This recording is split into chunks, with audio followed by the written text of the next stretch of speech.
Hey everyone, welcome back.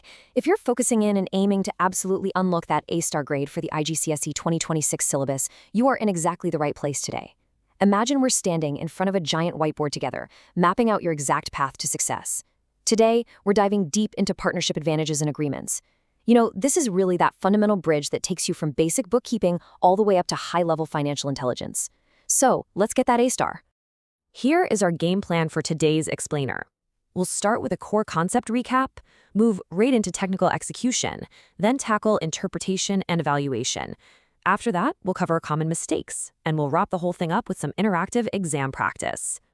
All right, let's jump straight in. Section 1, Core Concept Recap, the foundation of accuracy. Now, vocabulary precision is our absolute baseline here.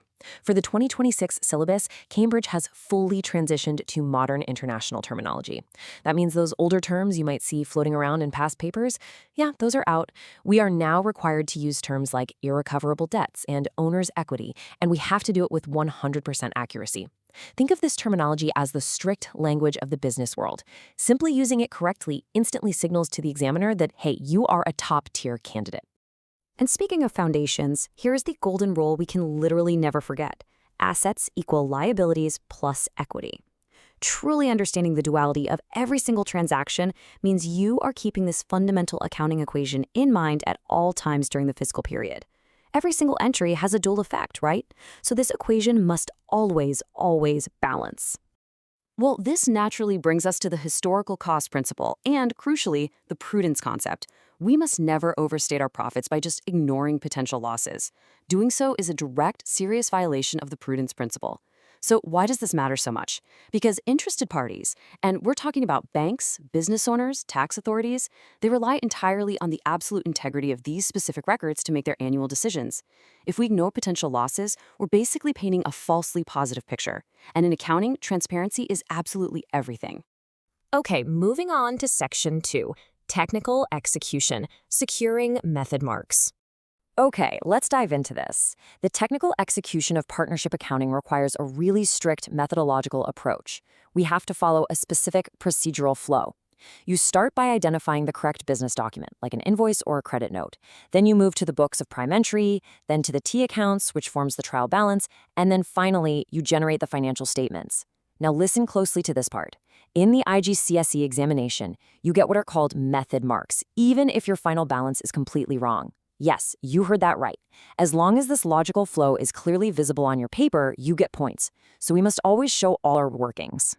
And sitting right in the middle of that entire flow is the T account. The T account remains the absolute gold standard for representing the double entry system. Mastering the art of balancing these accounts is just critical. But there's a major area where it is so easy to trip up. It's failing to carefully distinguish between balance B/D, which means brought down, and balance C/D, carried down. One of these represents the closing balance at the end of a period, and the other is the opening balance for the next. Getting these two flipped, it's an incredibly frustrating way to lose marks. So let's look at some of those common mathematical pitfalls. To hit that 100% accuracy goal in the trial balance phase, we have to explicitly show our workings when dealing with adjustments. That applies whether you're calculating depreciation over time, handling a complex inventory valuation, or correcting some errors from previous periods. Also, you really need to pay close attention to percentages. Mixing up trade discounts and cash discounts is a classic trap. They are treated very differently in the ledger. And finally, never forget to apply your state symbols in manufacturing accounts. Just slowing down a bit and double-checking these specific steps makes all the difference in the world. All right, Section 3, Interpretation and Evaluation, Achieving the A-star. This right here is where we hit Assessment Objective 3, or AO3. Now, you might be wondering, what's the big deal? Well, calculating a ratio perfectly is honestly just a baseline skill at this level. Identifying what it actually means is what defines an A-star response. Just imagine a partnership whose current ratio has dramatically fallen from a very healthy 2.5 to 1, crashing all the way down to a risky 1.1 to 1. I want us to think like an examiner for just a second. If we see this massive liquidity drop on a paper, what is our immediate thought? Why did the current ratio fall so drastically? You have to ask yourself, what is actually happening behind those numbers in the real world to cause such a sudden, sharp shift? To answer that, we need to use our analytical tools. A drop like that signals a very serious liquidity issue. Have they maybe overpurchased inventory that's now just sitting dead in a warehouse somewhere? Are they settling their trade payables way too slowly, which could be actively damaging vital supplier relationships? Or have their cash reserves been completely wiped out by a massive capital expenditure? Like buying a new building or some heavy machinery. This is exactly how we start looking beyond the surface numbers to interpret the real financial story. And this brilliantly illustrates another major AO3 challenge: interfirm comparisons. Let's say we want to compare our partnership with a competitor. Well, different businesses use entirely different accounting policies. If our partnership uses the straight line method of depreciation, but our biggest rival uses the reducing balance method, direct comparison becomes incredibly difficult. It is literally like comparing apples to oranges. The numbers alone simply don't tell the whole truth, so we have to evaluate the true quality of the profit being reported. So, to truly evaluate a business, an A-star student looks at non-financial factors. We call this the hidden quality of profit. We're talking about critical things here, like staff morale, location advantages, and their overall market reputation. These vital factors, they aren't captured anywhere in the rigid accounting ledgers, but they are absolutely essential for a business's long-term sustainability and their long-term return on capital employed, otherwise known as ROCE. Section 4. Examiner Insights. Avoid common pitfalls. Reviewing the recent 2024 and 2025 Principal Examiner reports reveals exactly how students throw away really easy marks. Guys, it is incredibly frustrating for an examiner when they genuinely want to award you method marks, but they physically cannot read the handwriting in your ledger accounts. Clear handwriting is just as important as the math itself. Similarly, poor time management constantly leads to candidates rushing in a panic and totally missing the high-weightage questions at the very end of the paper. Keep a close eye on that clock and keep the handwriting neat. Here is another specific, highly tested pitfall straight from those recent reports. Candidates constantly failed to distinguish between revenue items and capital items. Remember, capital expenditures are for buying or improving non-current assets.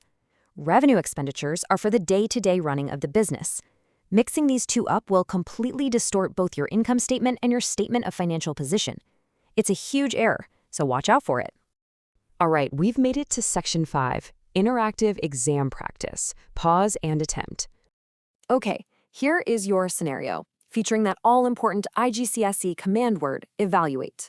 A partnership's current ratio drops from 2.5 to 1 all the way down to 1.1 to 1.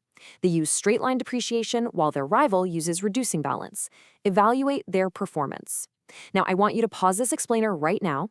Seriously, grab a piece of paper, pretend this is your exam whiteboard, and map out a comprehensive A-star answer using the exact concepts we've just discussed today. Take your time, think through the financial and non-financial factors, and go ahead, pause it. Okay, welcome back. Let's see how you actually did mapping that out. An A-star answer key for this evaluation absolutely must include 3 distinct layers. First, you had to identify the potential causes for that liquidity drop, mentioning things like overpurchasing inventory or high capital expenditure. Second, you needed to explicitly note that their different depreciation policies make a direct mathematical comparison with their competitor totally invalid. And third, you had to evaluate those non-financial factors, like staff morale or market reputation, to actually judge the overall quality of their profit. So the crucial takeaway here is seamlessly blending technical analysis of the numbers with those hidden, real-world non-financial metrics. You have done fantastic work today, moving from basic data entry to some seriously high-level analysis.